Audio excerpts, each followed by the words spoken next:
Thank you. We had one of these before. I think the same reason I got the Dalai Lama. I don't know. Everybody got something different. It appeared, he said he got a tote bag.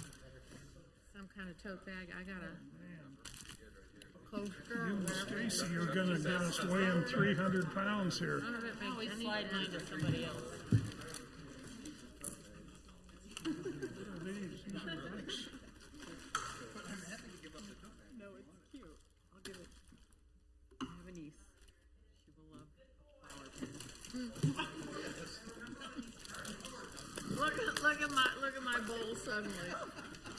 My bowl is all of I left the bag with cheddar. Don't have any staff. Don't have any staff. Don't have any staff, right? Well, that's gonna be part of my question. What do we do? Like, why I mean, you know. I did. And your hair. Diane was saying we've got to do something Somebody got a big bag of candy. to get them so.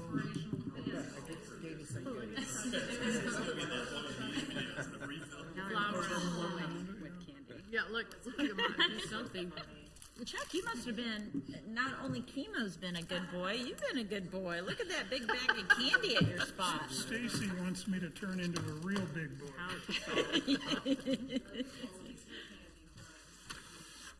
So Like having when a 300 you get a pound chance, can you sign that? I don't think so. You wouldn't let it interfere with your game. I got one. Let's see here. Today's fine. You did it. $1,000 if you don't say words. You'll never make it.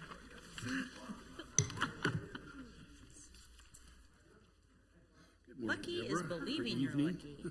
Wasn't that I mean, I don't go to Church of the Resurrection, but You're he's just so, always you have so to get to the impressive. point where your mood doesn't They know how to shift do it. based on the An event, don't they? insignificant But I actions mean, of he's someone else. he's really mood changes teaching theology. I mean, he knows he's got depending a on if group of my people wife that likes me or are not of the level today. that they can handle Makes that a kind big of difference. disrespect. Well, and, it says, don't here's the allow 8th others to verse. control the direction of your life. Now put Chuck. that all together. The way it works. You It's a know little bit.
What do they want us to do? Good evening, ladies and gentlemen. Welcome to the regular session meeting of the Leawood governing body for April the 7th, 2025. The meeting will come to order, and I'll ask the clerk to call the roll, please. Mayor Elkins is present and presiding. Councilmember Philla. Here. Councilmember Larson. Here? Councilmember Sipple. Here. Councilmember Kane. Here. Councilmember Sunkel. Here. Councilmember Guyad. Here. Councilmember Harrison. Here. And Councilmember Castor. Here. Thank you, Mr. Powell. I find that the entire governing body is present, so therefore we have a quorum and can proceed with the business of the evening. And with that, I would ask everyone to rise. We are without scouts this evening, so I will lead us all in the Pledge of Allegiance. I pledge allegiance to the flag of the United States of America and to the republic for which it stands, one nation under God, indivisible, with liberty and justice for all. Thank you. You may be seated.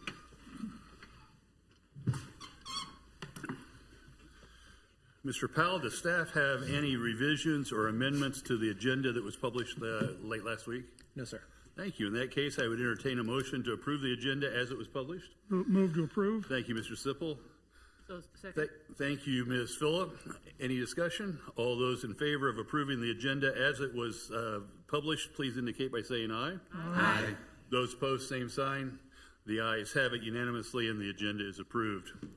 We move to that portion of the evening that is that relates to citizen comments. I notice that I have 3 members of the public who are present this evening with comments. I note that 2 of those individuals relate to the Leawood Stage Company, which I believe is on our consent agenda. So I'll go ahead and invite you all to come forward when it comes your time. I'll call you, but before that, Mr. Vine, welcome back to the governing body meeting. You have no more than 5 minutes.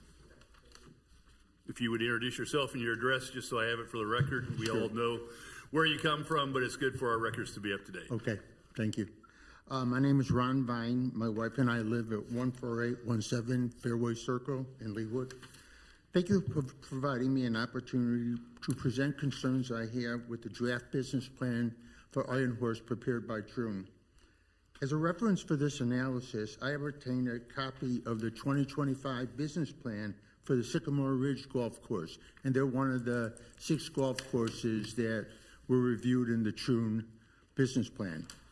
I have also obtained a copy of the 2004 business plan for Iron Horse, which is 3 times the size of the business plan that you have and contains significantly more information than the June business plan.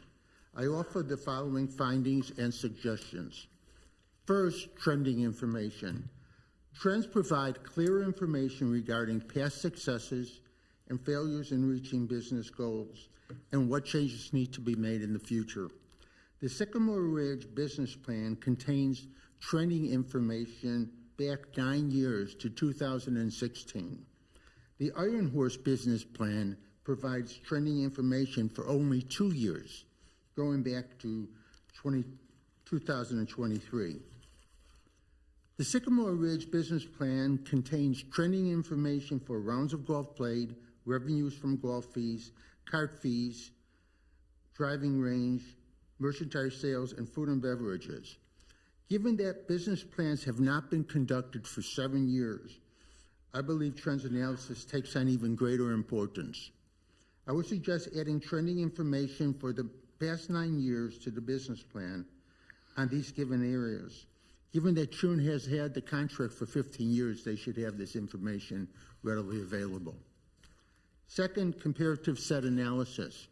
The Sycamore Ridge business plan provides an 8-page comparative analysis of the 7 golf courses, including Iron Horse, in their competitive set. The Iron Horse business plan contains 1.5 page of analysis regarding other golf courses. The more information Iron Horse has on competitors, the greater are the opportunities for success. Also, the competitive set analysis conducted by June shows that the costs to play at Iron Horse are higher than any other golf courses reviewed. Why? Third, tournaments. The impact of tournaments and course closures due to tournaments is a big, big issue at Iron Horse.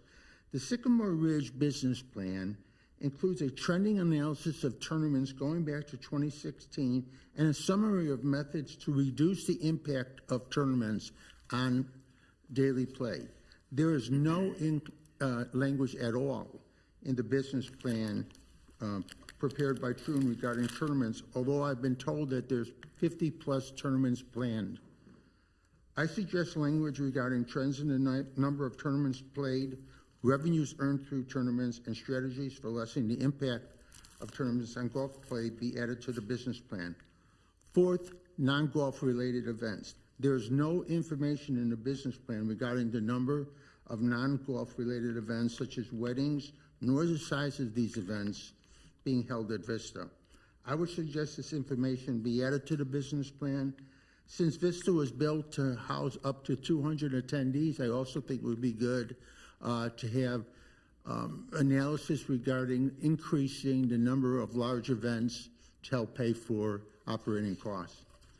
Fifth, financial growth. The Iron Horse business plan shows that gross revenues from annual pass, green fees, driving range, and golf lessons to be $130,000 less in the 2025 budget than actually came in for 2024. They're estimating $130,000 less this year than last year. This does not make sense. I've asked Ryan Eckert, local manager for Troon, for an explanation on this, but he has not gotten back to me yet. 6, staffing and compensation. Section E of the contract states that a staffing and compensation plan, including benefits, be in the business plan. No such plan is in there. Thank you. I made it this time, Mayor. Thank you, Mr. Vine. I appreciate your comments, and we will refer those to Parks and Recreation for additional conversation along with Ms. Stoddard. So thank you for your time tonight. You're welcome. Thank you. Mr. Blinn, I believe you're next on our list. Do you care to be heard? And Mr. Blinn, if you could state your name, affiliation, address, we would be grateful. Yeah, my name is Michael Blinn. I'm the chairman of the board for the Leawood Stage Company, and my address is 13105 Glenfield Road here in Leawood. I'm here actually just to say thank you, and thank you for everything that you've all done for us over the past 25, 26 years. We're excited about what's going on with Shrek. I'm here to answer any questions that you all might have. I thank you for us being on the consent agenda as well. So I hope that there's anything that I can answer or help with discussion if it happens tonight. That's why I'm here. Colin is here to talk a little bit more in depth about things, but I'm here in support. So thank you, Mr. Blinn. Thank you. Appreciate it, and we'll see if there are questions when we get to that part of the consent agenda. We'll be here. Thank you. Thank you. Colin, if you care to step forward and introduce yourself as well with your address and your affiliation, we're interested in your comments. Hi, good evening, everyone. My name is Colin Rohach. I live at 5318 West 123rd Street in Leawood, Kansas. So I'm a local attorney here. I've lived in Leawood almost my entire life. Obviously, I'm here to talk to you guys a little bit about Leawood Stage Company and that we are asking for the approval of you guys to authorize $57,000 of funding to put on the musical Shrek this summer. So I was present at the planning meeting a couple of weeks ago in which we did discuss the Leawood Stage Company and how the City Council and the City of Leawood have been funding us for the past, over 20 years at this point. And I know a lot of the conversation has steered towards, not negatively, but in favor of going a different direction, so to say. And I'm here to, encourage you guys to reconsider that, not only just reconsidering it, but to also provide some solutions as to why simply just going a different direction might not be the best choice for the City of Leawood as well. So to kind of recap who we are a free, all our shows are free that the city has produced. Our entire board is made up of all volunteers. We're very family-centered as well. We choose to pick family-friendly shows that are free of charge for the summer for all Leawood residents in the surrounding Kansas City area.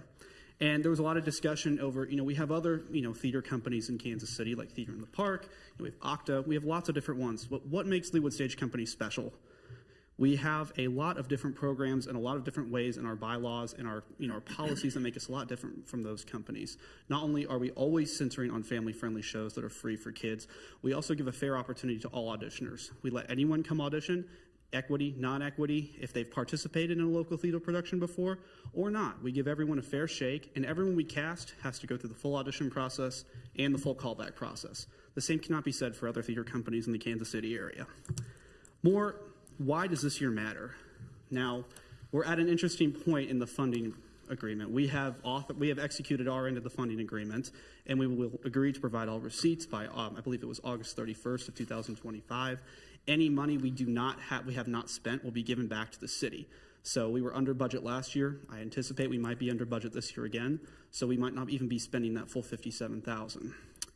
Another reason why this year is specifically important regarding the funding, we have put this show into almost full gear at this point. We have casted the show. We've got approximately, I think, 34 people and 8 of which are from the city of Leawood, residents as well. We had I believe we had nearly 176 auditioners who came through this building right here in the basement and spent their whole afternoon for 2 weekends auditioning and coming to callbacks as well. Now, if you take that in perspective with, Theater in the Park has 5 different shows. If you take the number of auditioners, they had approximately 450 over 5 shows. We're getting more than Theater in the Park. We're getting, for individual one show, we're getting 176 auditioners. So we are competing with, the big guys in town. And we're doing this all for free, which I think gives Leawood a huge edge and a bigger name than anywhere else in Johnson County. I'm biased, I know, but they're not paying me to say this. I do this out of the kindness of my heart. And I love seeing these shows and I love working on them too. Another reason why this year matters most is because we've put a lot of work into this show already. Shortly after Legally Blonde ended in 2024, we were contacted by Melissa Dugan, who said, you guys need to be picking the next show. We got to get the budget in for 2025. I said, great, Melissa, we will do that. But we need to know that money will be there. She said, we can't guarantee the money's going to be there, but she'll try and get us a funding agreement. So we've got the theater booked. We've got the whole cast going. So basically what I'm saying is if the direction is to go somewhere else, it's going to be better to do that the following year because we have everything in place to have a home run. It's going to look really bad on the city of Leawood and Leawood Stage Company and everyone involved if the show either just, is not high of quality, that we've already casted it with this budget in mind, or if the show has to be canceled. So I really don't want to see that happen. I don't think it can happen, but I really want to see this happen. What other solutions are there? I mentioned that I'm going to come with some solutions, not only just asking you guys for money.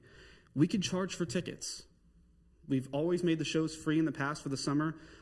I think we could charge for tickets. We can work. I'm willing to work with the city of Leawood to set up either we have some city volunteers, take tickets and manage the ticket processing, or we could simply do it as well and report back. You guys could tell us how much you would like to charge for tickets based on the planning meeting you guys have, and we'd be happy to collect the ticket data and supply that back with you. So whether that's an option this year or any following years, I think that's a creative solution to not just abandon this whole project, but rather to get some more additional revenue for the city of Leawood. I'll take a little bit more of your time. A couple of things that make Leawood Stage Company a little different is we also provide opportunities for special needs children and special needs adults. When we had Beauty and the Beast a few years ago, we set up special tea times for Belle and the Beast to have a little tea lunch with some special needs people. And a quote that really stuck with me, and I'm paraphrasing, of course, but a family of, I believe, 7 came and, two seconds, a family of 7 came and said, they would not have been able to attend any live theater that whole summer if it were not for Leawood Stage Company. So I appreciate your time, and I encourage you all to approve the funding for Leawood Stage Company. Thank you, Mr. Rohatch. We appreciate your perspective and your comments. I believe that those were all the residents or members of the public that had signed in to be heard. So with that, we will close the citizens' comment portion of our agenda and move on to proclamations. I think I have one proclamation this evening, and that is a proclamation that is near and dear to all of our hearts, and that is a proclamation relating to the National Volunteer Week. Leawood is blessed to have a number of volunteers that work tirelessly at no pay, including some of the individuals who we just heard from, to enhance our city and enhance the quality of life that we have here. Ms. Stromberg told me today that we have 120 approximately residents who are active on our various committees and boards, and again, serve because they're citizens of the city and for no other reason. And so it's with a great deal of pleasure and with a recognition to all those volunteers who make our city such a great city that I make the following proclamation.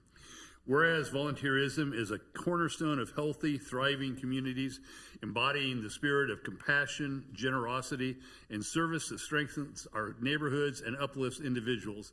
And whereas volunteers give their time, talents, and energy to address critical community needs, from mentoring youth and supporting local food banks to promoting environmental stewardship and advocating for the vulnerable.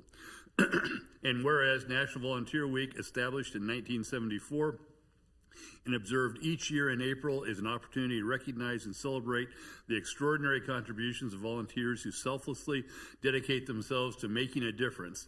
And whereas the theme of National Volunteer Week 2025, Inspire, Action, Ignite, Hope, reminds us that volunteer service not only brings positive change, but also inspires others to get involved, creating a ripple effect of kindness and engagement.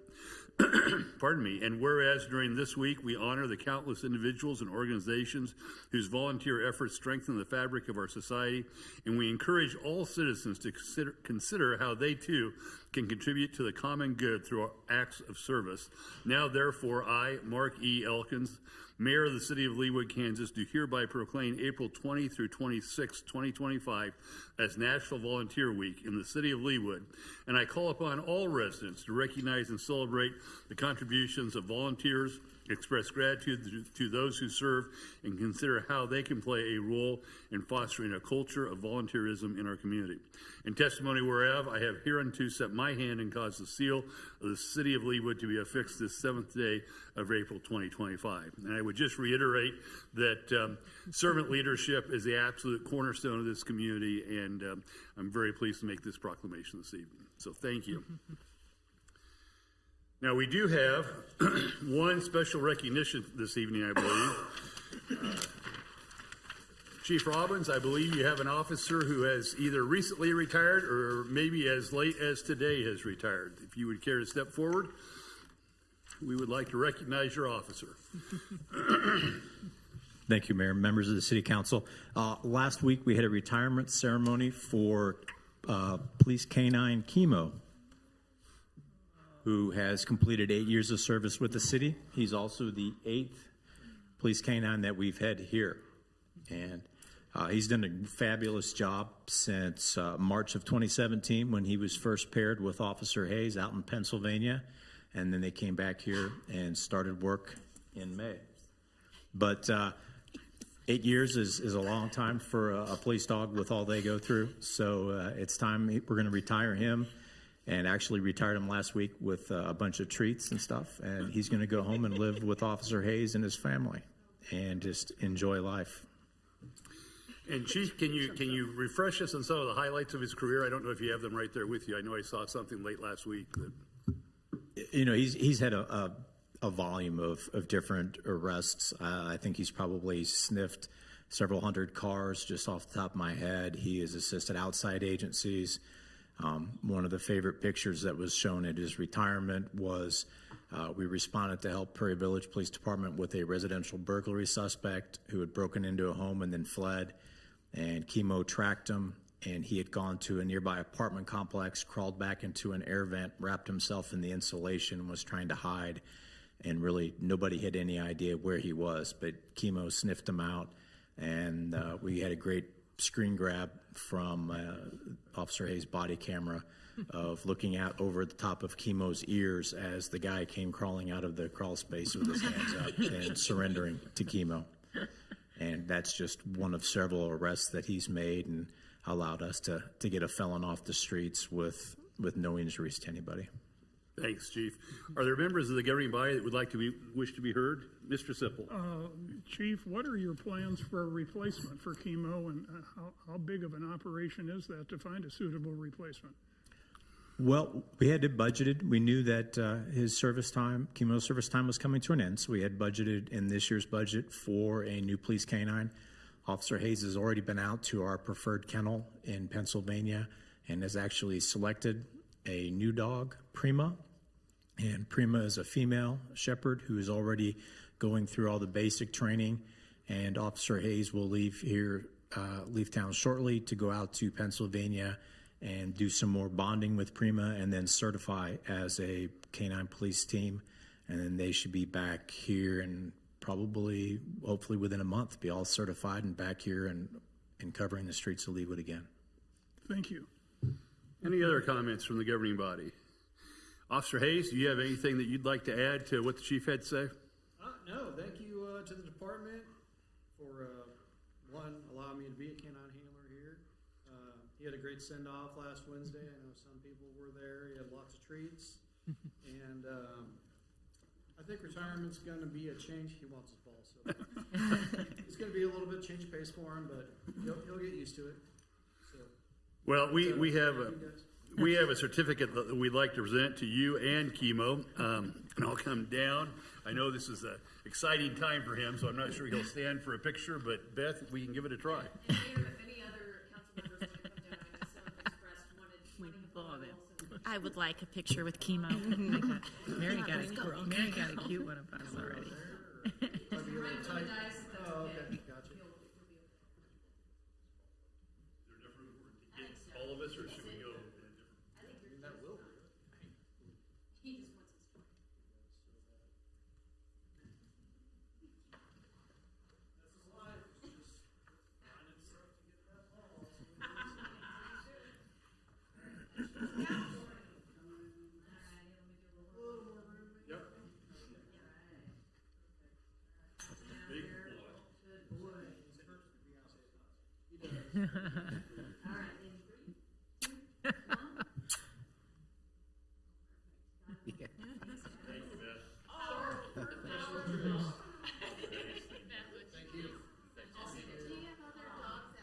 We have a couple. They'll have your sister here pretty soon, so once she's spaded, he's still in town. 12 more down in the house.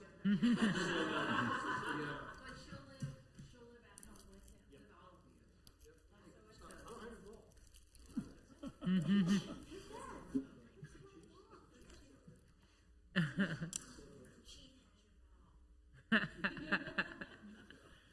you so much. Thank you. Again, Australis, thank you.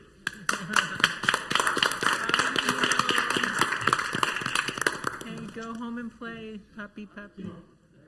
Oh, that's what he's looking for. I've got a pug puppy at home that's equally fixed on a paw.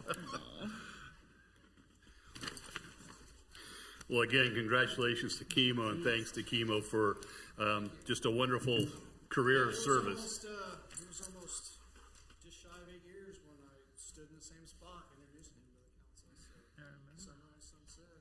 He served us well. Thank you.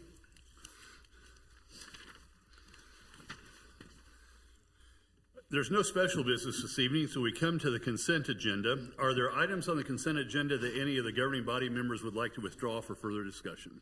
Yes, Mr. Mr. Sunkel. I would like to pull H, please. H. Okay. Ms. Harrison? E and G. E and G.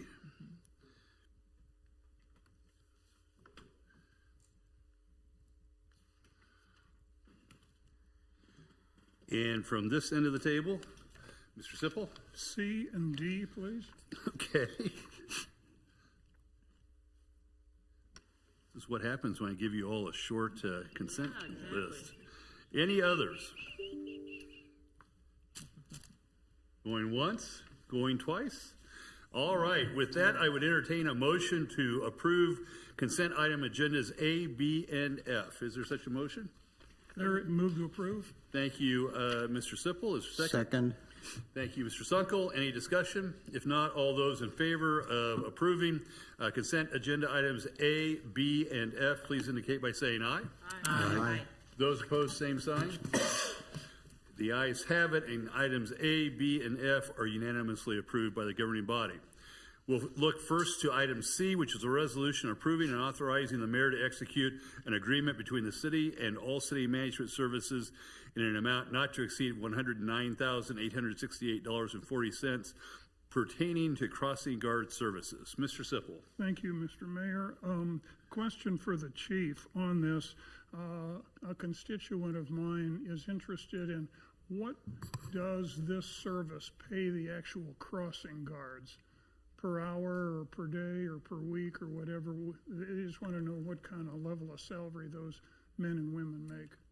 I don't know the exact cost. I can double check that and get back to you. I know the what we paid the service. Right. and that includes their management, their training, their insurance, and everything. I don't know the exact hourly rate. Well, if you could just send me an email, that'd be fine. Sure. I thought the materials stated it was like just a little bit over $30 an hour. That's I read that that's in the the materials. overall cost that we're that's paying Oh, per okay. hour, which covers the actual crossing guard, their regional managers that manage them, their training, their insurance, Okay. their equipment. Move to approve? Thank you, Ms. Ms. Phillip. I would be remiss if I didn't always say how much I think that this is a valuable service that we provide to our citizens and our children, and I'm very pleased that we do so. And I appreciate the police making sure that we have a quality vendor. I know there was one point in time when we had to change, but I appreciate the fact that that's got good supervision and as an outsourced company. Thank you, Ms. Phillip. Other comments or questions for the chief? Move to approve 8C? Thank you, Mr. Sipple. Second? Thank you, Ms. Phillip. Any discussion? All those in favor of approving consent agenda item 8C, please indicate by saying aye. Aye. Those opposed, same sign. Consent agenda item 8C is unanimously approved. We now come to 8D. Again, Council Member Sipple. Thank you, Mr. Mayor. I had one question, and I don't know if any of the veterans group is here tonight. I would be interested in knowing, for my own benefit, what the boundaries of the Veterans Plaza will be in terms of the front door and the side and the over to the library and the parking lot. Just give me a rough idea what the boundaries are. Ms. Claxton, do you care to address that question? Yes, thank you. Chris Claxton, Director of Parks, Recreation, and Arts. Ms. Duggan is out on a city business trip, but I can say that my understanding is that it's our Courtyard Plaza, so I do not think it extends to the library. It's that interior part. Once you get down the steps to the parking lot on the left, flagpole area on the south, and then on the east. And I believe we plan to put some planters there, so it'll designate also, but also keep, we have in the past, unfortunately, had cars that have driven up in that area, so this will help prevent that, I hope, in the future. Well, Chris, does it include the bubbling fountain in the middle? It does. Okay, so it'll come up to the steps in front of City Hall. That's correct. Okay, and over to the parking lot on the west. Yeah. And I don't know where the boundary is between Leawood and Leawood's property and the library. It's pretty much where those walls come around, where the planters are. If you were to connect those two on the east side, that's pretty much where their property starts, and we consider the Courtyard ends. And it goes as far south as the street. It doesn't go The out. curb. No, it doesn't go out to where the Art piece. is. It does not. Thank you very much. You're welcome. Thank you, Mr. Sipple. Other questions for Ms. Claxton relating to the naming of the Veterans Plaza? Move to approve 8D. Thank you, Mr. Sipple. Second. Thank you, Mr. Castor. Any discussion? All those in favor of approving consent item 8D, please indicate by saying aye. Aye. Those opposed, same sign. The ayes have it, and consent agenda item 8D is unanimously approved. Now we come to consent agenda item 8E, and I believe, Ms. Harrison, that was you. It was. Thank you, sir. I was thankful to hear from the volunteers from Leawood Stage Company today, and also glad to hear amongst the things that were said that you're considering some sort of admission fee. That was the reason I pulled this, was to encourage that. Again, I don't think there was any concern amongst the governing body that we wouldn't fund this year's, that we knew how far along things were in the process, but I think our concerns from our meeting were about future funding. And I also want to encourage the board members to apply for grants, because in my little bit of research that I did do pertaining to this before our work session, I learned that Kansas City is very generous to its arts. We're considered a bit of a triple threat in the world of arts, with our ballet and our symphony and our live theater scene in Kansas City. And I didn't know if you knew that. You probably knew that. Theater mom. triple threat. There aren't a lot of cities that have all of those things, a ballet, a symphony, and a huge theater scene. So a lot of grant money to be had in Kansas City for the arts. So that was my only comment that I wanted to make, that I hoped that moving forward they would bring in some money with admissions and apply for some grants. So with nothing further, I'd move to approve. Thank you, Ms. Harrison. Ms. Phillip. I just wanted to mention that during the work session, there was a talk about DST donating all of the instruments, and that you had 40 musicians. And so I hope that asset can be further discussed and leveraged, because we have stinky feet singing to the kids, and there isn't any kid that doesn't love music. So I hope that asset can be shared. Thank you, Ms. Phillip. Additional questions or discussion concerning the funding agreement? Yes, Ms. Kane. Yes, I read in the minutes or the cover page here that it says, please note that the staff will not be recommending funding for Leawood Stage Company in 2026. However, the city will continue to provide in-kind support of Leawood Stage Company, providing facility use of the Leawood City Hall, Community Center, and the Lodge at Ironwoods for the summer production. And it goes on in the materials to outline that this is 56 days, as I count them, of space that is normally, those are the soft costs we discussed. So I guess I understood that we weren't going to necessarily fund them going forward. What I didn't understand was that there was any kind of consensus or agreement for still providing the meeting space or the rehearsal space, but not the funding. So I was just commenting on that. Thank you, Ms. Kane. Is there a second? I believe I have a motion, but no second. I'm sorry, who was that? Second. Thank you, Ms. Phillip. Any additional discussion? I guess, and then my last comment about that, if indeed we're going to do that, is that some kind of a contractual? Would that necessitate some kind of contract if we're still providing those soft costs, that we're not charging them to use our facility there, but we conversely can't rent it to somebody else for those 56 days? I would certainly recommend to staff that it be a contractual relationship. I also believe that in the past, there's been a fair amount of flexibility on the Leawood Stage Company's part, as well as the Parks Department part, in order to permit, if there are individuals, either residents or non-residents, who are wishing to rent the lodge at Ironwoods or the Oak Room, for instance, that arrangements are made so that can happen. So I don't believe, at least historically, it's been exclusive. And again, I would encourage staff that as we look towards 2026, to perhaps put that in writing or in a memorandum of understanding. Any other discussion? If not, all those in favor of moving forward with approving and authorizing the mayor to execute a funding agreement with the Leawood Stage Company, please indicate by saying aye. Aye. Those opposed? The ayes have it, and item 8E is unanimously approved. I'd call now consent agenda item 8G, which is a staff report on projects from the Parks and Recreation Department. And I believe that was Ms. Harrison as well. It was.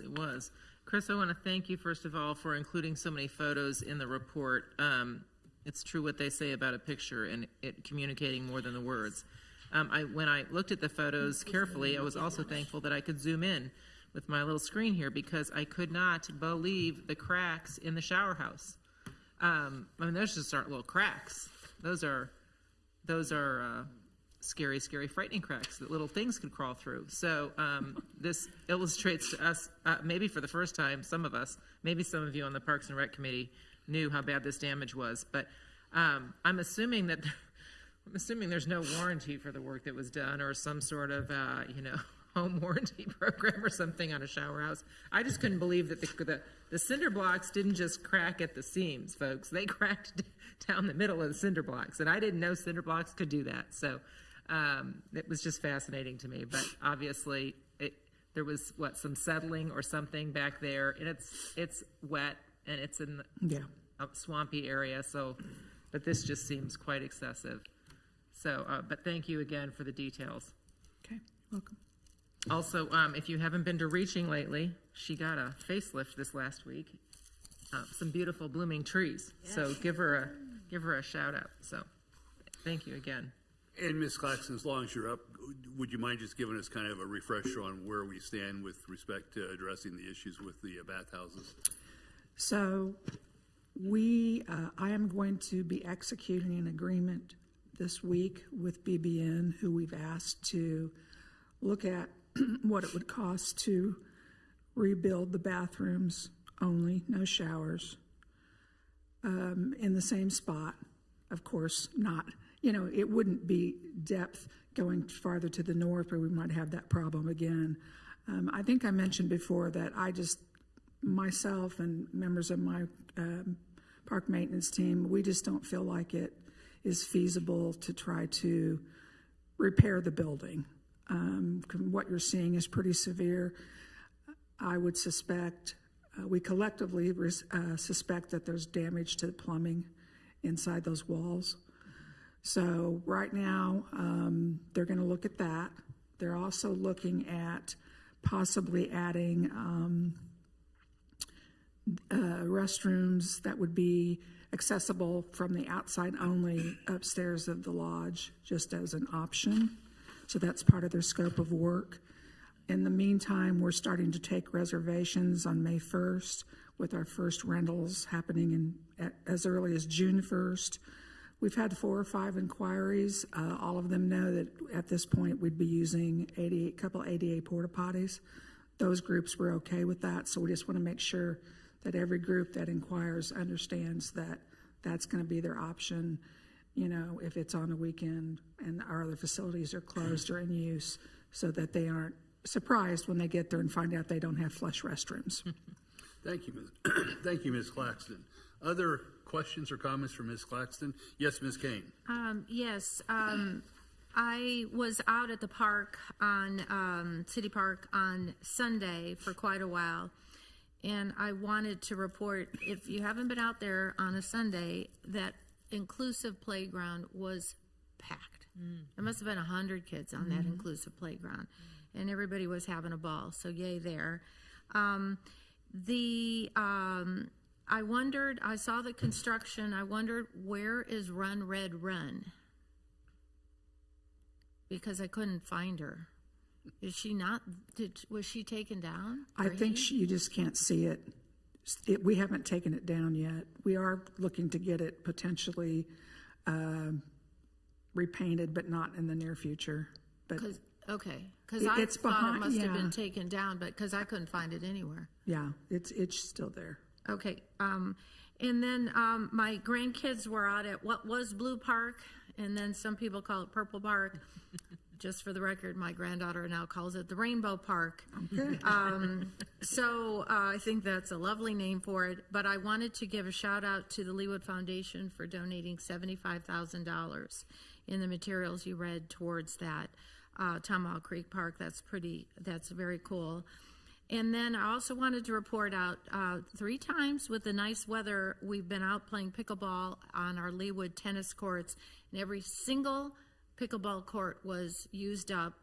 Conversely, none of the tennis courts were being used. So my question is it, and there was people waiting, is it possible to get additional nets for the other side and additional markings on the other side? We can talk about that another time. I'll bring it up at Thursday's meeting. Okay. But I'd like to point out that it is swarming with people playing pickleball and not tennis.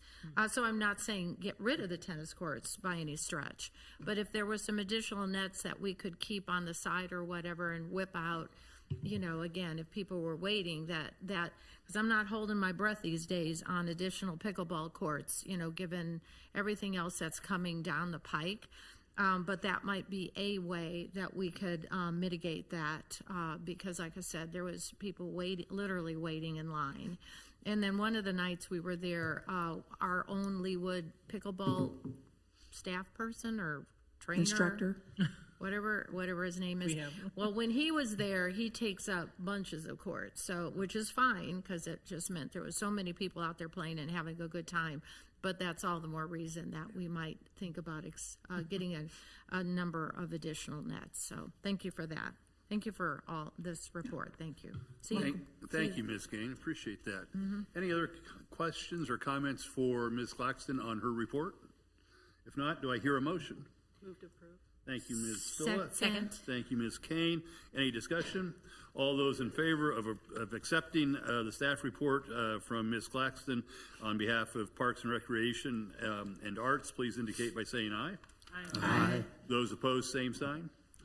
The ayes have it, and the staff report is unanimously accepted.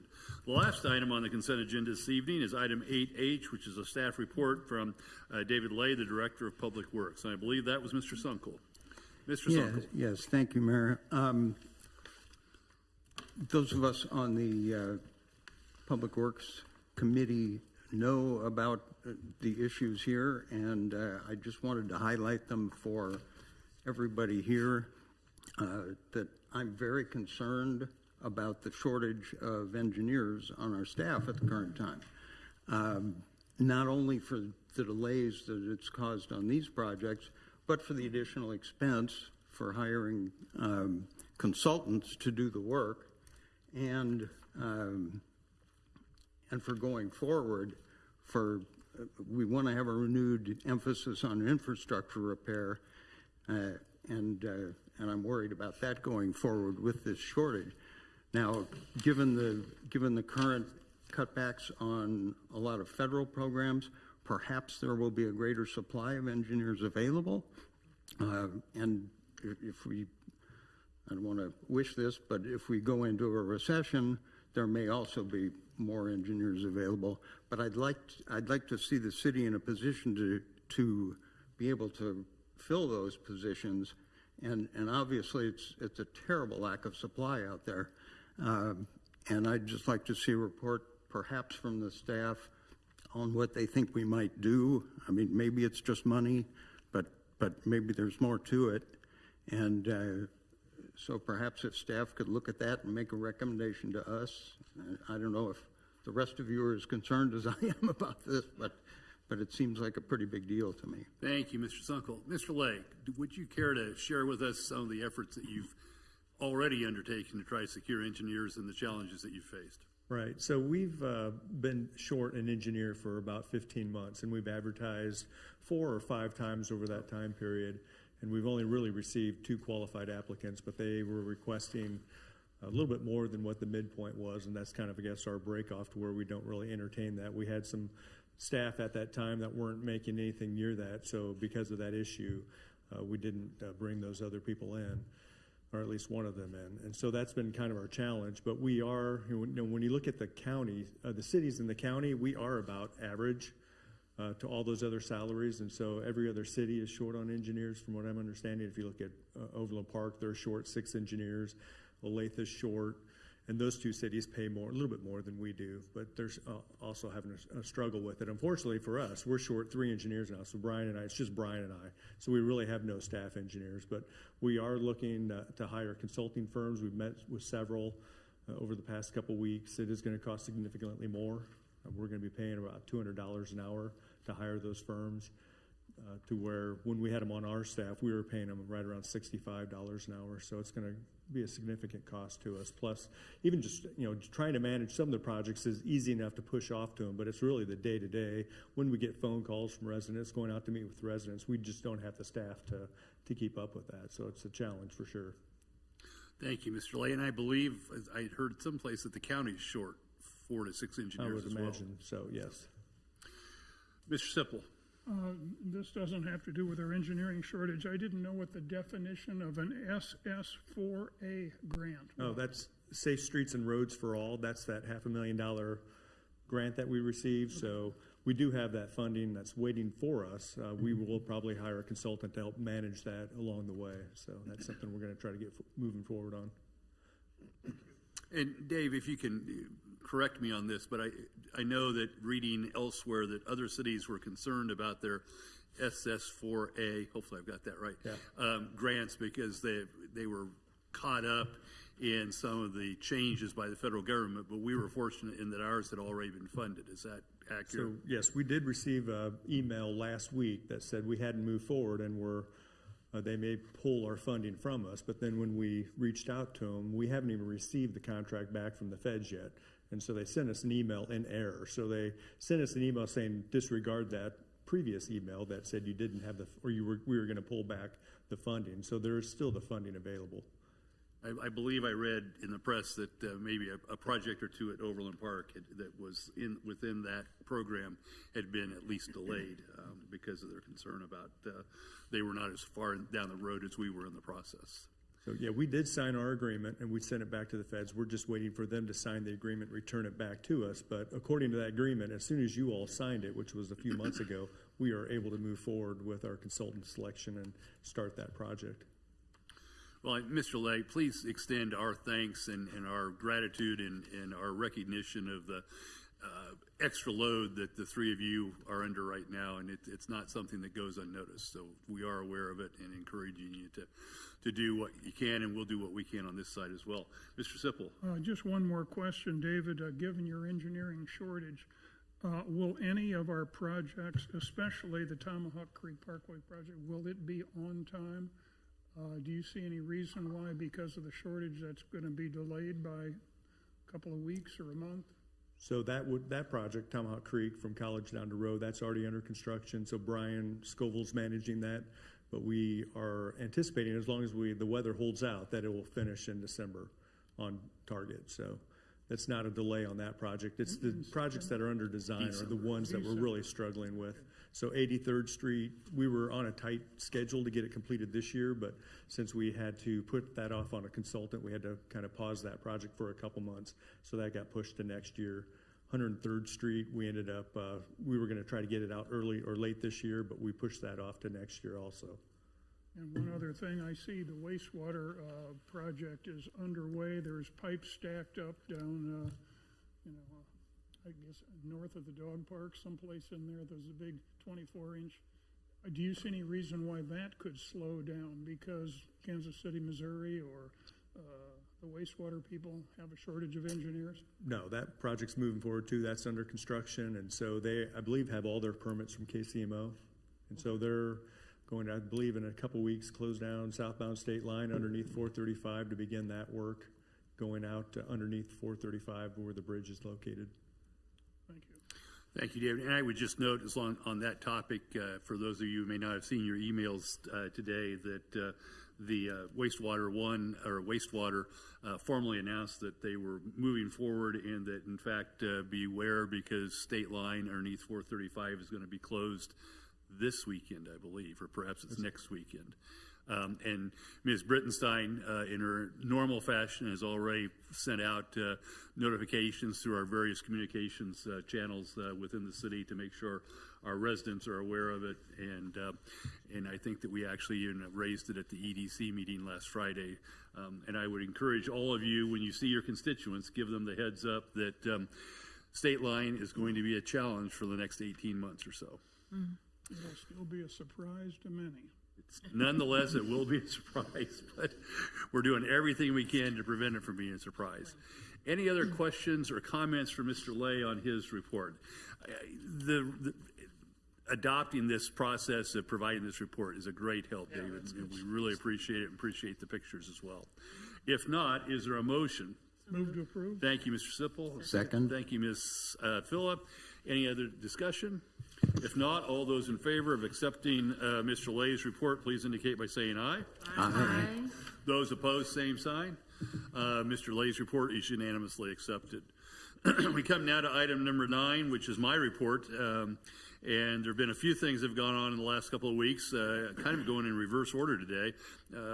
As I mentioned earlier, today Councilmember Harrison and I had the opportunity to join the owner of Rendezvous Climbing Gym at 131st and State Line Road as they celebrated a partnership with the Industrial Arts Department at Center High School, in which the high school industrial arts class built an extraordinarily high quality table and other furniture for the gym's coffee shop and snack shop area. And again, it was Lisa and I had the opportunity to be there. Center had their marching band, drum line, and the superintendent of schools.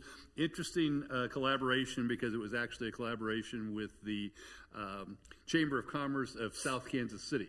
Even though they're on our side of State Line Road, it kind of makes up for the ribbon cutting that Mr. Sipple did over in Overland Park on their side of Knoll. So, these boundaries get pretty fuzzy, and the important thing is that they're a community, or part of our community. But again, it was a really interesting partnership between an entrepreneur who also is a former high school teacher, which is where the connection came from, with the head of the industrial arts department. And it was the main piece of furniture was a piece of furniture that's 15 foot long.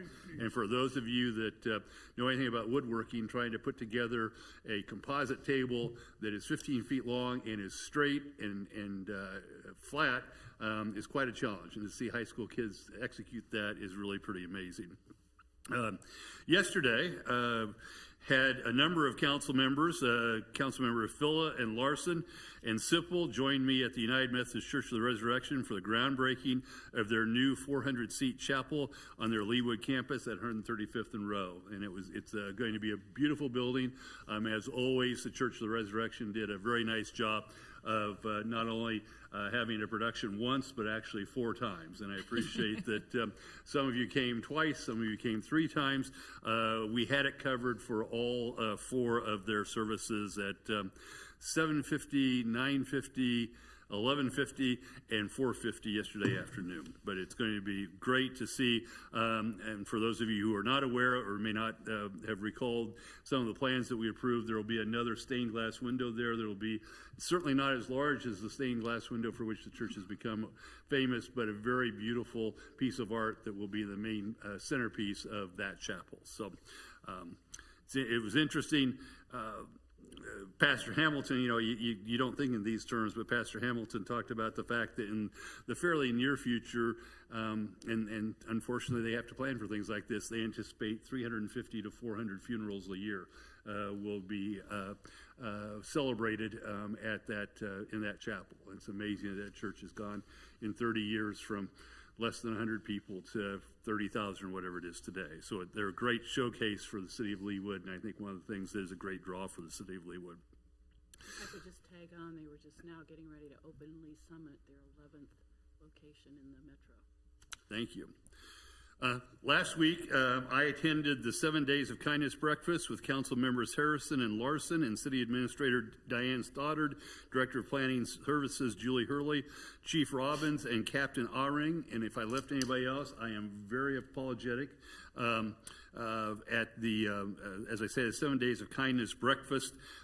This is a breakfast at an event that commemorates a terrible tragedy that occurred in our community 11 years ago, and it recognizes efforts to encourage acts of kindness to combat hatred throughout our community. The city of Leawood has been a significant supporter of that event since its inception 11 years ago, and it's always pretty emotional but also heartwarming to see how big the breakfast has become and what an event it has become. It has become a trifle long, and I've shared that with the organizers.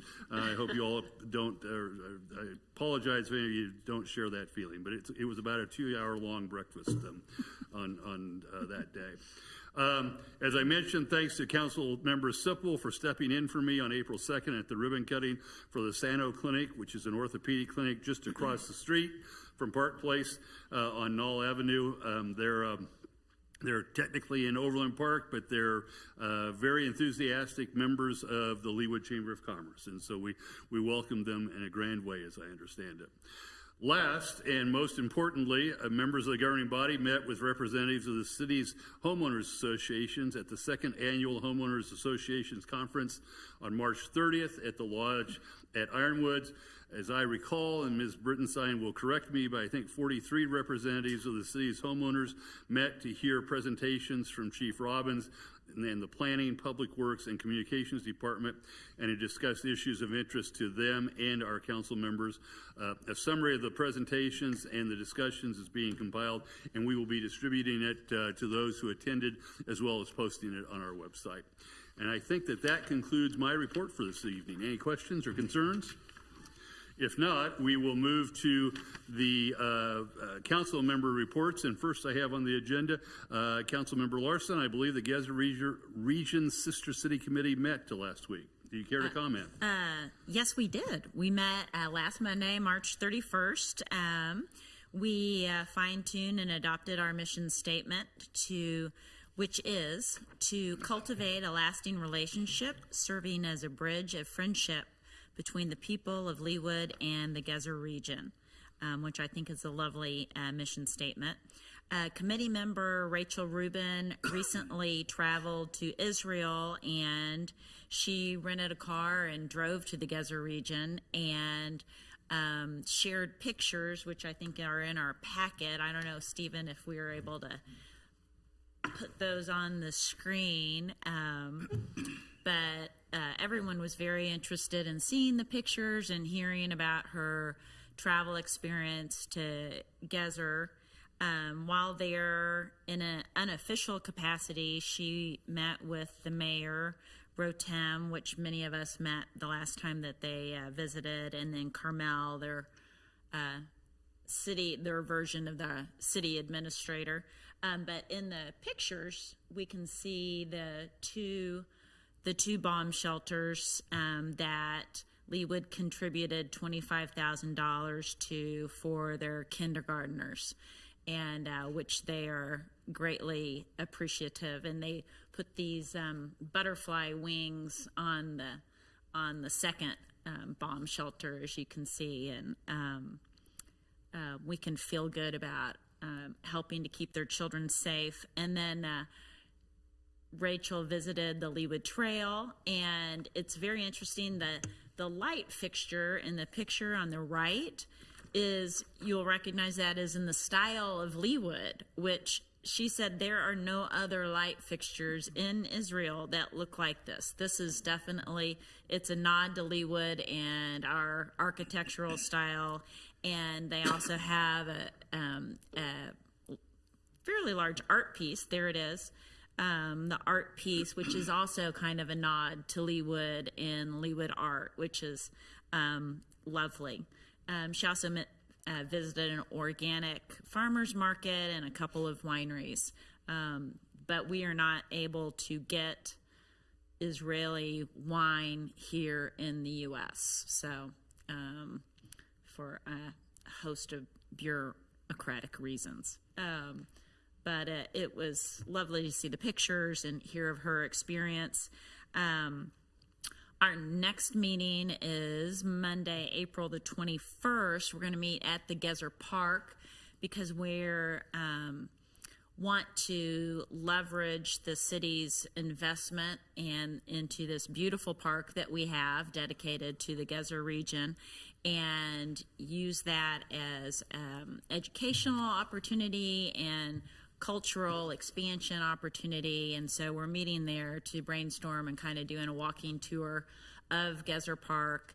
I, for one, don't know I was not on the city council when we built the park, so I don't know all the symbolism of the wine vines and the art and the different things. And so we've talked about maybe having like QR code things by different portions of the park where visitors could pull the information up on their phone, or whether we offer walking tours of the park with a informed guide. But anyway, we're brainstorming on how we can expand knowledge of the Geza region and our community and our park. I just had someone last week say, "Oh, I just saw Geyser Park," and I'm like, ah. So we have some work to do, perhaps, on that.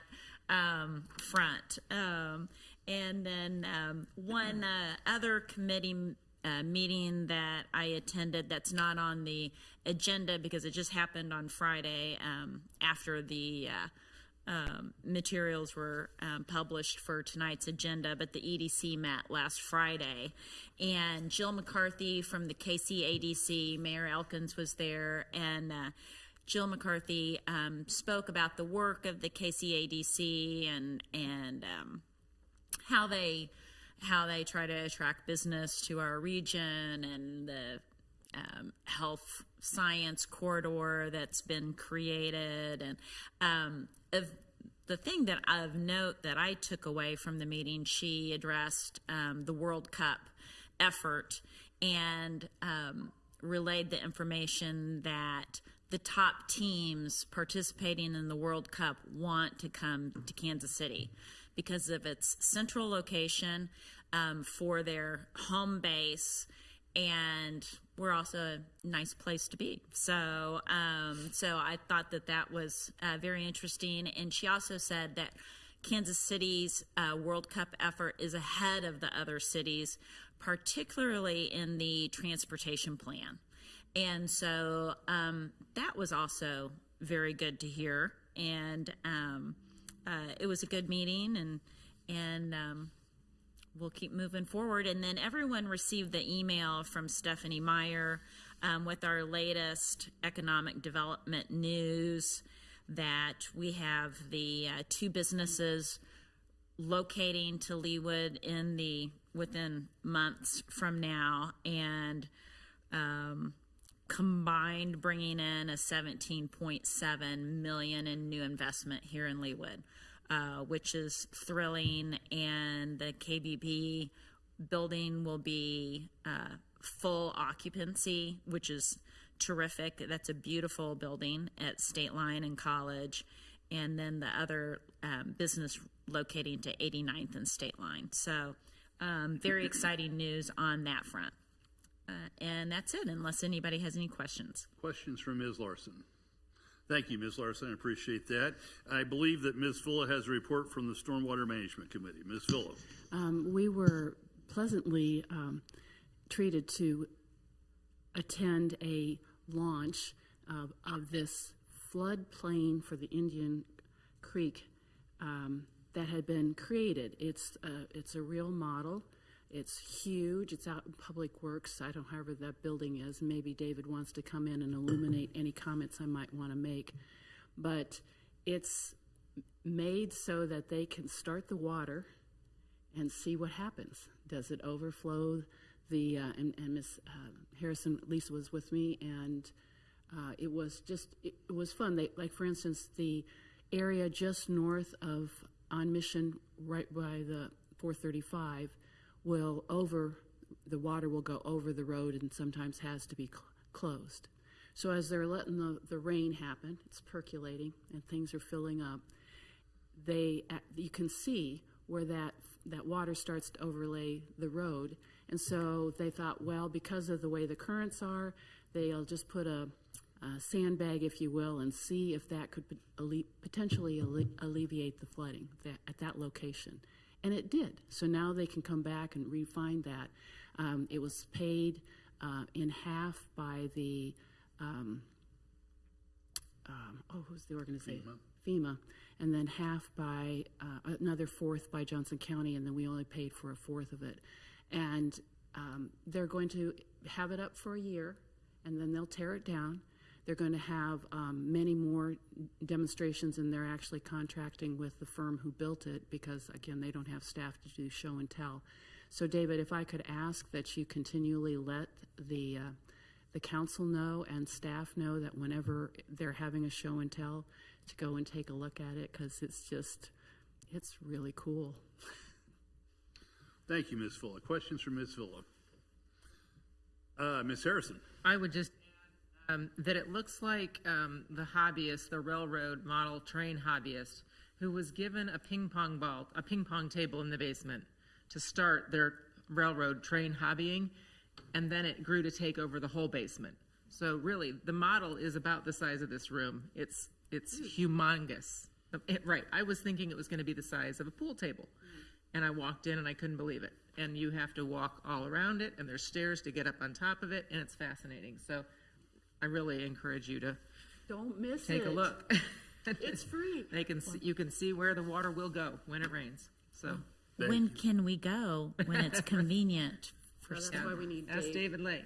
David to, when they have another group coming in, they'll have the tour, yeah. We'll slide them in one at a time. Thank you all. We now come to the city administrator's report. Mr. Powell, do you have anything on behalf of Ms. Stoddard this evening? I do not. Thank you. Committee recommendations, we have none, and old business, we have none, which brings us to the new business of the evening.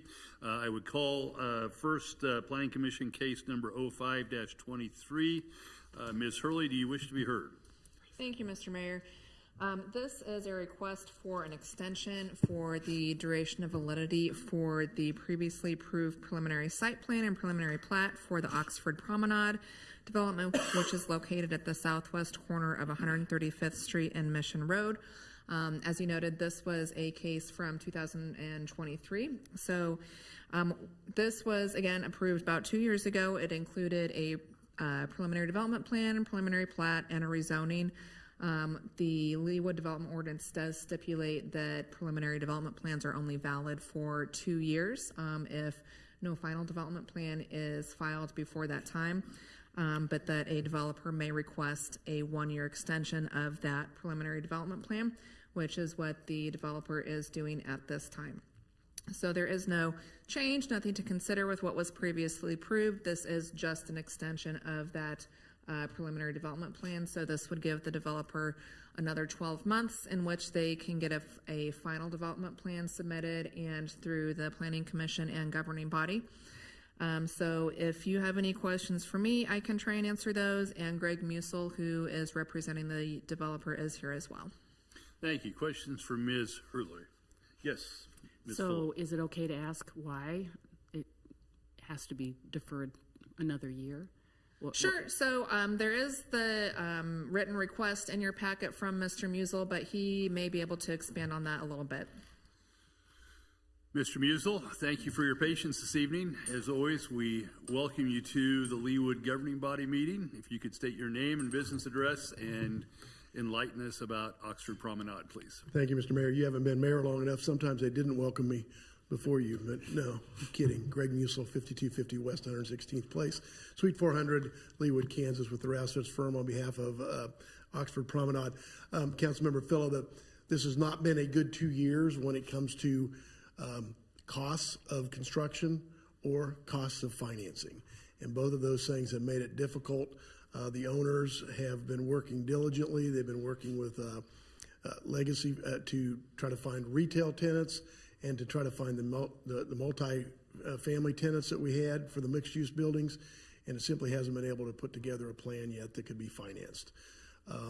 I wish I could come here today saying the next 12 months look like there's more stable and more certainty. I can't do that. If it doesn't happen, then we will have to come back at some point with a new preliminary development plan.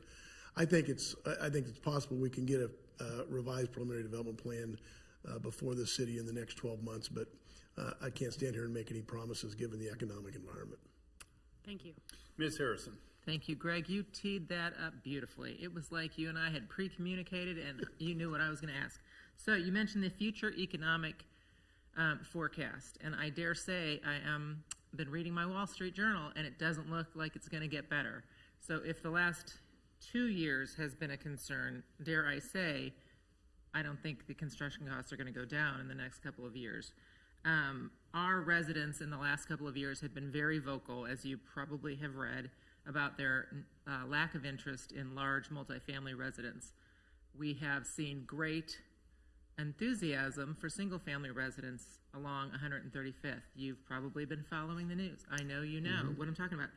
I would like to strongly encourage your clients to reimagine this space. I want to see it developed, but I would love to see it developed with fewer multifamily homes, where I think that's where the funding issue is the problem. I think single-family homes are not having the funding issues. I think that you know that we've kind of reimagined the equation for mixed use on this strip of land and aren't holding true to the same demands that we were 3 and 4 years ago. And I just remind you that there are 3 people sitting up here who weren't here when this, 4 people sitting up here who, well, you saw it in a different room on a different sheet of paper, but I've seen it. You've seen it. And so I feel like this opportunity is an opportunity to reimagine this in something that will sell fast, like the homes at Aventino and such. So I hope that you'll consider that feedback. I think there have been some reimagination of this with fewer units of multifamily and perhaps in townhomes or some other things. Single family is going to be difficult because it will be right next to office and residential, and if we keep the mixed use zoning. So I think that is the goal, but all of these challenges, and we have tariffs on steel and other things, it's going to make it. That's why I say I'm not going to stand here and tell you that 1 year will make the difference, but it gives us an opportunity. And the ownership will continue to try to figure out what we can do. And if we change the preliminary development plan, we'll be back in front of the Planning Commission and this council to see if it's something that you agree with. Thank you, Ms. Harrison. Ms. Larson.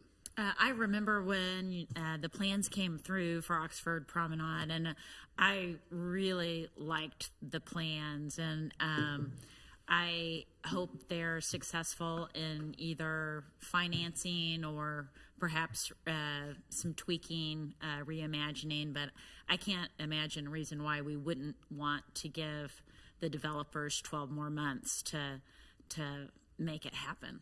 And I appreciate it. It's very distressing to get an 8-0 vote and all the excitement and then not be able to find financing and development. It was a beautiful it's a lovely plan, and I hope it can come to fruition. And, appreciate that. Thank you, Ms. Larson. Other questions for Mr. Musel or for Ms. Hurley? Move to approve. Second. Thank you, Ms. Filla. Thank you, Ms. Larson. Mr. Musel, thank you for being here this evening. Any discussion of the motion? If not, this does require a roll call vote, and I would ask the clerk to call the roll, please. Councilmember Filla, Aye. Councilmember Larson, Aye. Councilmember Sipple, Aye. Councilmember Kane, Aye. Councilmember Castor, Aye. Councilmember Harrison, Aye. Councilmember Guyad, Aye. Councilmember Semple. Aye. Thank you. I find an 8-0 vote, and the ordinance is unanimously adopted. Good luck to your clients, Mr. Musel. We now come, finally, Mr. Torres. Welcome. You've been very patient this evening. This is item 14B under new business, which is an update on enterprising licensing and permitting software, and probably more to the point, a proposed change to some of the rules and regulations concerning enterprise licensing and permitting. Mr. Torres, please proceed. Good evening, Mayor Elkins, members of City Council. Again, Travis Torres, Director of Building and Code Enforcement, here before you tonight with, how do we click this forward? Sorry. I just scroll somewhere. Oh. Okay. Maybe not. Okay. Well, anyway, so hey, we're getting pretty far along with our configuration on our new permitting and licensing system. So with the configuration, we had to make a few changes. There were some limitations on our permit expiration. So to group our permits and not have 8, 9, 10 different groups that might be confusing on our customer interface. In the configuration, we decided, hey, we would group some of these together that we could to make sense, to have it be better, I think, for someone who's applying for a permit and may not know, what type of permit they're applying for. So let me see. Okay, here we go. So, just I'll walk you kind of through. We have, this is our customer portal here. So just kind of a sneak peek for you. You'd click on, apply here to apply for a permit or a license. And so here our demo permits would all be in one category. So if I'm going for a demo permit, all of them are right here. And I can click on the one that's most applicable to my project. These would be 30-day expirations. And then a new residential home just under its own 365-day expiration, and that's the same as it is right now. Our next category would be residential other. So if you're not a new residential home, here's where you go, and they're all in alphabetical order after residential: addition, deck, fence, wall, generator. You know, there's 16 in this category, but that's not really too much to scroll through. And then if you're not sure if you need a remodel permit or a miscellaneous, you can kind of compare there. You don't have to back out and go to another category and then go back in, well, which one do I apply for? So they're all right there. If you're not a new residence, you're right there. And for your application, these would be 180-day expirations. And then a new commercial building, that'd be initially a 365-day permit. The only reason there's 4 here is sometimes you see phase construction on new commercial. We don't commonly see it here, but we're set up in case we do. And then the last category would be just commercial other. If you're not a new commercial building, you know, you're going to be in here: addition, fence, wall, land disturbance, again, all in alphabetical order.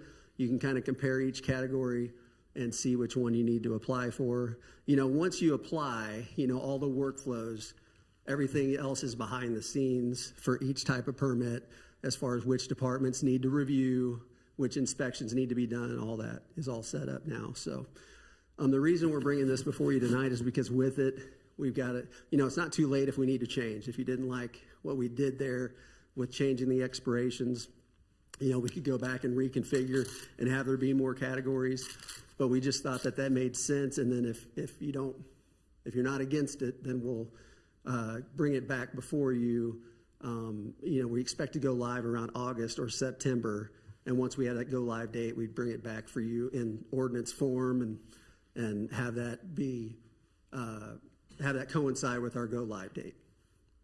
So with that, I'll take any questions. Questions for Mr. Torres? Yes, Ms. Harrison. Travis, how many people are working on the other side of the dashboard for this? You and your staff of? Well, so mainly it would be our permit tech would initially see the application come in on all of these. Okay. And then she would just, if it's a complete application, then she would route it to the next group, and that might be someone in Public Works. You know, our plans examiner, we have one plans examiner, we have one permit tech. You know, the plans examiner backs up the permit tech when she's out of office.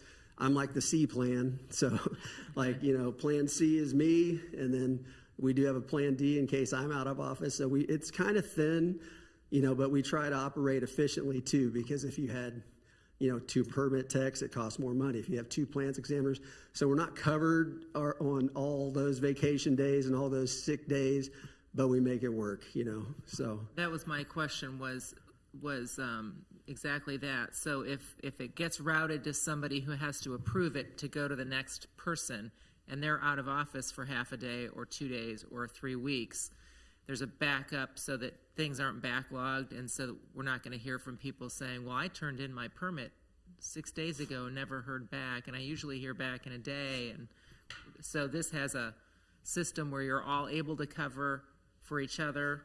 Yes, we're set up to cover for each other. I mean, it should be more efficient, actually, once it's all in this portal, to be honest with you.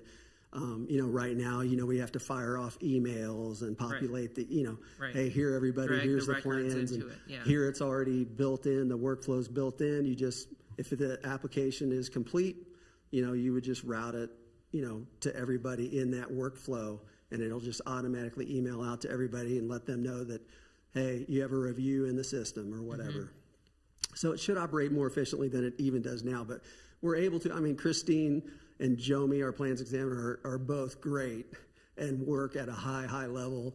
And so, I mean, we've made it work, and it should just get more efficient. So it should make it all so much easier for everybody. It should. I'm sure there'll be some headaches too. Well, you'll work through them. You know, there'll probably be a lot of gain of efficiencies, and then you might find you're losing some, you know, some of it's inefficient. But I think overall it's going to be way better. So, Mr. Sipple. Thank you, Mr. Mayor. Travis, I've run into several people that don't even know if they need a permit to do something on their property. do you have any kind of a search engine function in this thing to ask dumb questions? Do I need to get a permit to put a fence around my deck? We Do I could, need we'll to get- probably, we haven't started adding those layers yet, but we probably could, it's more likely we would just post what's exempt from permit technically per the ordinance. And there's not a ton of things that are just exempt. And that's kind of like a frequently asked questions section. See, there's so many of Yeah. my neighbors don't know if they need to get a permit to do something that they want to do. And this would be sort of a easy way for them to ask dumb questions without having to go to City Hall or call and talk to a human, so. Yeah. I mean, we don't mind those calls, but I mean, yeah, that's a good idea. We probably will put something out there on the main face of it. Do I need a permit? And we probably, just so we're in line with our ordinance, would just literally put in there what's exempt from permit. Because sometimes you can have that oddball one, there's so many oddball things, but mostly you just need a permit, is the default. And then unless you're exempt from permit. And those are, it's not a huge, it's just like a one pager. That might be interesting to a lot of people. I need a permit to do this, and if it's not on the list, maybe I don't need to. But maybe you should always defer to call City Hall just to make sure. Could, I mean, yeah, if you're unsure, if you don't fall in that exempt thing, then the default is that you need a permit. But call us and we'll talk through it. I think what Mr. Travis is saying is that there are fewer categories that don't need a permit than there are that do. And Leawood's got an excellent reputation in that area. yes, we do. Ms. Phillip. I think that fencing might be the one where it will be very illuminating to say, for instance, as our contractor said when they came to repair the fence, no permit is required because the area is a replacement of the same materials and less than 25% of the fence. And I wouldn't say that is exempt from a permit necessarily. We have a lot of especially on fencing, there's so many fences that are non-conforming, it's the same material, same height. It's just got to be replaced because a tree fell on it. Yeah, if it was a straight repair like that, where they were just replacing where a tree fell over on it and you're just replacing that portion, what we find a lot of times is, though, that through lot or that corner lot, and it might have been legal to go all the way to the property line on a through lot, for instance, and now it requires a pretty big setback. So we would, just to be consistent with everyone throughout the city, a lot of people have had to go through Board of Zoning Appeals applications for a height exception or for a through lot or corner lot exceptions. So we would default and say, the only thing is if you're less than 3 feet tall, 2.999 feet, and less than 24 feet in length, then you're exempt. That's exactly what it says in the ordinance. So, aren't we all? But we would allow those repairs. Aren't we all glad that we have a professional in front of us that knows those types of things right off the top of his head? Absolutely. I would not Don't look trade that jobs up. with him for anything. So, Ms. Kane. You'll be thrilled to hear this, Travis, but at my HOA table anyway, they want to hear you talk next year. So things like things like that list. Yeah, they said we want to hear codes next year. I'm more like, I don't mind fielding the questions and stuff. There's not a lot of meaty stuff to probably just, in a presentation, but I don't mind answering questions ever. And I try to be pretty accessible to the calls. I've had a lot of great contacts from those HOA events just because now those people managing the HOAs or the HOA reps themselves will now just freely call all the time, which is great. Honestly, we want to have those extra eyes out there and we want to know what's going on and what the questions are, honestly. Yeah, I don't think it was a negative at all. No. It was just, it wasn't a negative that they think you're a serious guy and they're trying to keep their homeowners in conformance, and so are we. So it's a win-win for all of us to be on the same team. I agree. And he's the guy that issues the citations. So. We try not to do that. And you do a great job of working with our residents. So, any other questions for Mr. Torres? Mr. Powell, is there an action required here? I thought we were looking at a modification to, but in his presentation he talked about perhaps coming back at a later date. Yes, if you all are okay with his proposed code change, then he would bring that back. to a future council meeting. But there's also another portion of this presentation related to business licensing and proposed changes that we need to make to our business license program to accommodate the system. So I have 3 or 4 slides to go through as well. We're not done yet. Not quite. There's more. There's more. Save the best for last. Okay, so this new software that you all approved for us so far has been just working out really, really well.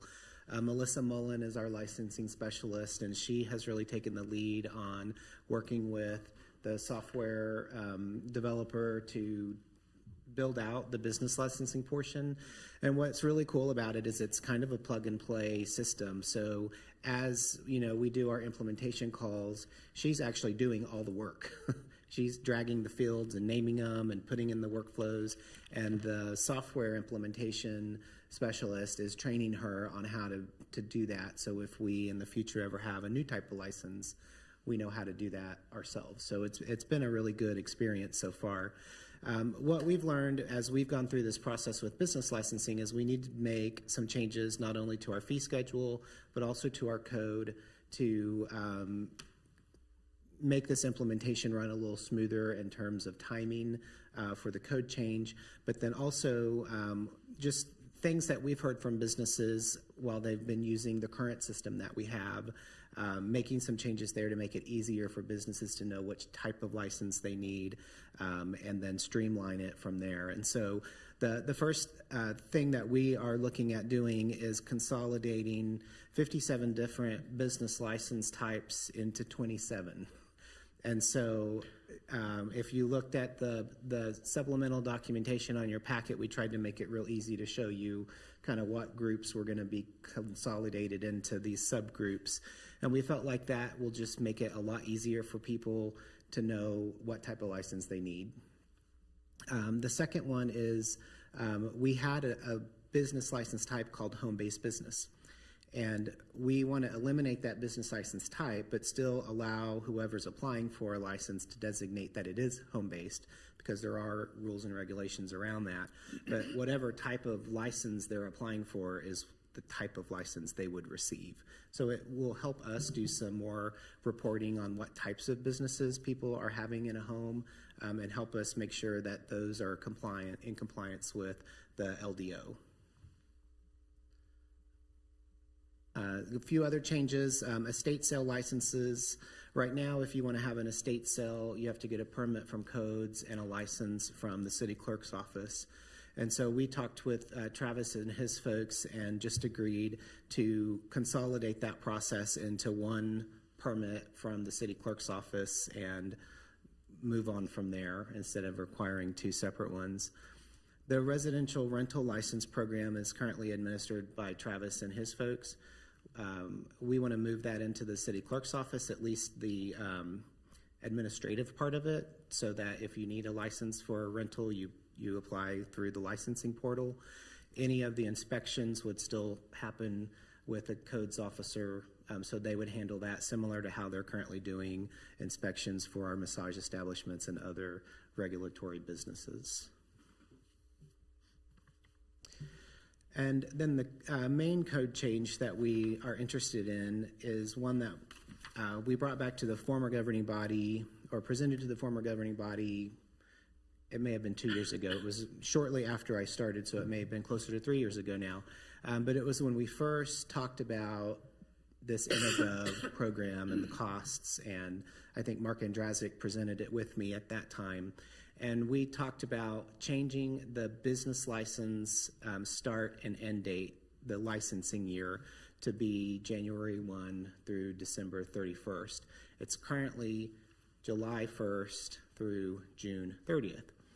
And the key reason for this change is if we shifted it back to start on January 1, then we don't need to process 2,500 business license renewals in our current system and then migrate it all over to the new system.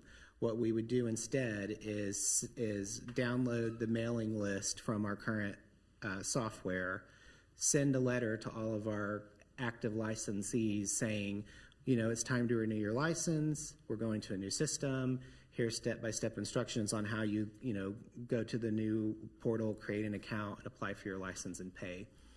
And so essentially what that would do is it would add 6 months onto the current business licenses. So any license that is set to expire on June 30th would get 6 months extension on their license, and then we would do our renewals probably in October once we go live with this new system, so that we're not having to do it twice in a very short amount of time, so to speak. And that is my presentation. Questions for Mr. Powell? Ms. Harrison. With that 6 months extension, are they getting prorated or are they getting 6 months free? They would get 6 months for free, essentially, and then any new businesses that came in that time would pay a prorated fee to get to the end of the year. Yeah, so it's kind of this little limbo 6 months that we need to make a couple changes to accommodate the implementation schedule. So, Mr. Powell, what would be the financial impact of that 6 month delay? I talked with Don, and it would essentially just be a delay in when that revenue starts to hit our books. And so we would start processing renewals rather than starting them next month. We would start them probably in October. So we would still expect to get the majority of the revenue that we get from business licensing in 2024. Or in 2025. They would just be now for licenses that were for the 2026 licensing year. So it just kind of shifts that revenue 4 or 5 months into the future. But still keeps us within fiscal 2025. Yes. Ms. King. My first question is, I read here that the fee for an estate sale license is $25 plus $6 a day. Yes. How quickly do you process estate sale permits? Typically, we can turn those around in the same day. They do have to go and get a permit from the codes department, which I think they're pretty quick about getting those as well. Most of our estate companies that do estate sales know the rules, and they get them well in advance. So to my knowledge, we've not had any issue in getting those turned around pretty quickly. Thank you. Does anybody squawk about the fee? Nobody has, to my knowledge. And that fee is not changing. That's the exact same fee they pay today. Okay, thank you. And then the rental license is, so I understand the switch and understand the logic there. How often do you have to apply for a rental license if you have a rental home, or it talks about multifamily as well? Once a year. Yearly. And then we had an issue in my subdivision where there was, I don't know how many, students renting out one house, and they were not related, and they were definitely not related, not of one family, and it seemed like there was 8 zillion cars. So is that the kind of thing how is that monitored? And what are the rules about I'm not aware of the specifics of that one. It would be difficult. There's only so many non-related people technically that could, I think, occupy a house. We've just never run a case, I think, on that. But we would certainly investigate any, I'm just not aware of any that we've run similar to that anytime recently, at least. Well, we're thrilled to say they're gone now, and we have a lovely one family living there, so we don't have the problem anymore. But it was a problem. So I just was curious if they were inspected annually, or there's some kind of, I thought there was a rule about you could have multi-generational families, but they all had to be one certain family, and there could only be a certain number. I thought over the years that I heard something of the sort. There is something like that in the ordinance. It'd just be difficult probably to get the evidence to prove who's related or who's not related. Right. We do. We're supposed to reinspect if it's been rented to a new renter, but we don't always get those notifications either. That they'll get the rental license. They don't always notify us if there's a new tenant. We probably could just educate them more in the new system, hey, you are supposed to let us know and have another re-inspection when you have a new tenant. But So if that's, if you need to update that license every year, kind of like the dog licenses that are no longer, so do they get a reminder that, hey, it's time to renew your license? so around like October, we just do it once a year. Right. And we would say, hey, you've had, anyone who's had a license before, hey, you need to pay for the next year. I think we've got maybe only 6 or 7 that we weren't able to collect on, where we've sent them notices. We've contacted them as well too on any phone number we have or email. So we've been able to collect most of those, but we do end up usually around this time of year, it's like, okay, we've sent them a couple reminders, we've called, we've emailed, and that we've run notices, and we'll run even citations on if they don't get that rental license. But that's how it works. We notice them and then we collect annually one time a year. Thank you. Yep. Other questions for Ms. Torres or Mr. Powell?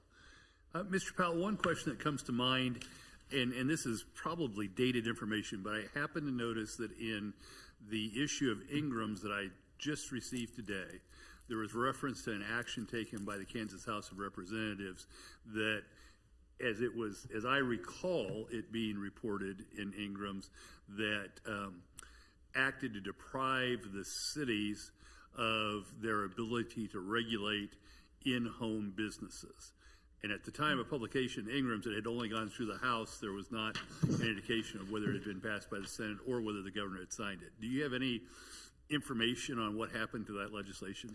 The last I heard, it had not gone through, but I can find out for sure and follow up. I don't know if you all have heard anything different. Yeah, I don't believe it has gone much further than, yeah. Well, I guess they're coming back for veto session next week, I think. So I was just curious, and does the software have the flexibility that if there's a change in statute that you can eliminate or dither out that particular category of license or permit? Yes. Okay, very yes. good. Other questions? If not, and Mr. Powell, if you can refresh me, what is it exactly you're asking? A revision to a particular provision of the code?